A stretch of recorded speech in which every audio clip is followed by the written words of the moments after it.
Happy New Year to the Barbarian Horde. This 2014 is a year of the Barbarian. Get your plunder on and burn all the nations. This video brought to you by Within the Ring of Fire, Saga Book and 77 Thrones, a theological codex, on sale now! Drive through RPG, you get your handsome physical copies. Hit your main man up here or on Facebook if you want to get a PDF bundle package. You get a PDF of everything that's going to be written for the entire Within the Ring of Fire game line. The first 5 books are written in various stages of layout and editing. Things are coming out.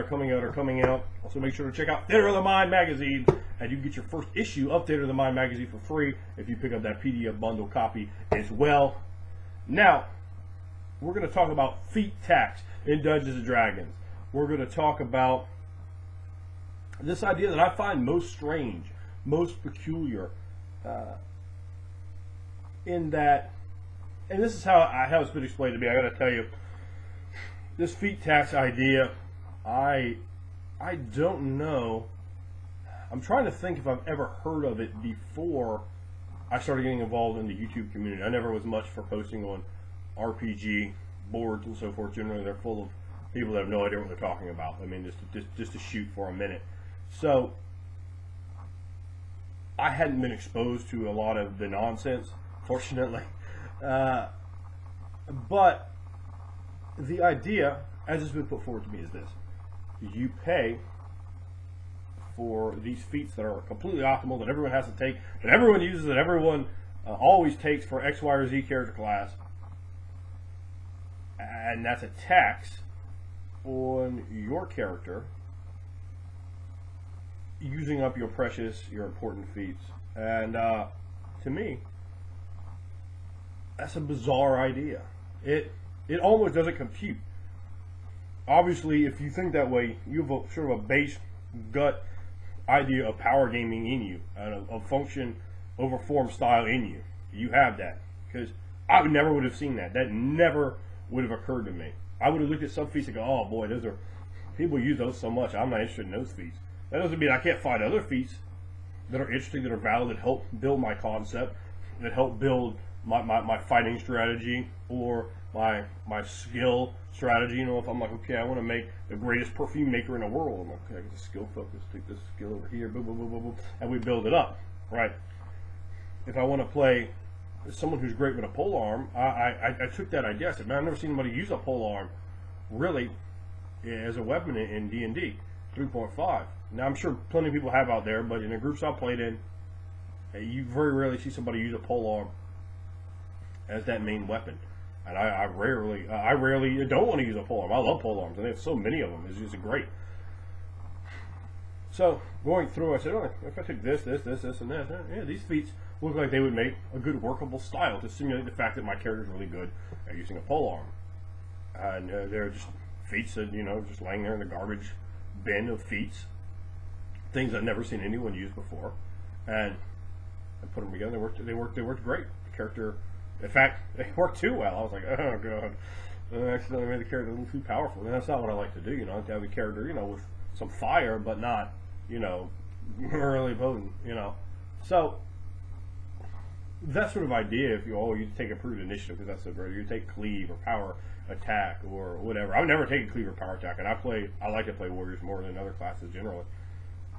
Use a warrior with a twist, with a little bit of magic or a little bit of clerical mysticism, or a little bit of chicanery, rogue style. But I like to play a warrior, man. They're great for cinematic description. They got the athletics. They got the, you know, the stick you in the mouth with a mail gauntlet. The wizards just don't do that. They don't punch you right in the face with a mail gauntlet. I mean, my wizard might, but typically that's not the case. So the idea of you almost should be given all these extra feats because everyone's going to take them and you're going to take them anyway, it doesn't make any sense to me. Because if you gave the player all those feats, right, they would just go, oh, well, you gave us feat 1 through 5 on that list, so they're gone. Those are gone. Now it's, what are the 1 through 5 again? Well, now these are the feat tax. Now these are the, you know, see, there's always a best. There's always something at the top. There's always that idea that you deserve, you're entitled, and it is very bizarre. Particularly coming up, if you came up with like an advanced Dungeons & Dragons idea, you didn't really have that sort of entitlement mentality that seems to be more of a current style of gaming, which is kind of unfortunate because I think it ties the hands of game masters. You know, a player they've never seen a game where somebody lost 4 characters in the same game. You know, not that you should always have that game, and I certainly don't think you should, but it's something to see, and it's something you will remember. So it may well be worth it to some degree, an experience worth having. But for me, the idea of the feat tax is bizarre.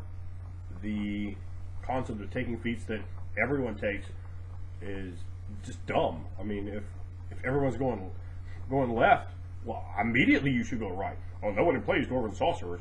Pick a Dwarven Sorcerer. Nobody plays Orc Wizards. Oh, that's what I'm gonna say an Orc Wizard then. That's wonderful. You mean just that easy? I can find a niche where I'm not the same song as everyone else. You know, I don't have to go through the book and play a half gargoyle, half mana core, a trident wielding rogue to be different. Orc, well, I guess you say half orc. I mean, I said to me, orc, half orc, it is very much the same thing, pretty much playable. A half orc wizard, right off the bat, you know, and that works real well. You know, it's not bad at all, is it? You know, yeah, you might have a lower intelligence. So what? Who cares? Your character doesn't need to be optimized. It's about having an interesting character. It's about being memorable. It's about having fun. It's about being entertaining. So, to me, the idea of, well, we should all have these feats it's very weird. A big part of what I don't like in D&D, honestly, is classes altogether. I would rather just have points, like I did with the Ring of Fire. You could get whatever you want. I mean, that's how you see your character. Okay, make them that way. I find it very frustrating when you're going to play a paladin, and you're like, oh, but my paladin would have this 3rd level swashbuckler ability. Now, some game masters are flexible enough to allow you to fix that and to get that somehow, but a lot of game masters aren't. Like, that's just beyond them. But if it's all sitting there on a buy this, buy that, discount costs this many points, this costs this many points, there's no reason you shouldn't be able to have that and that and that. If it comes together and makes this concept, if it paints the picture in the dream space of what you're trying to do with your character, that's what you want to do.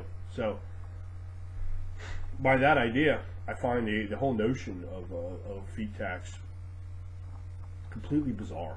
The idea that in the community that such a thing is or exists, I find odd. If you guys can let me know what you think about it.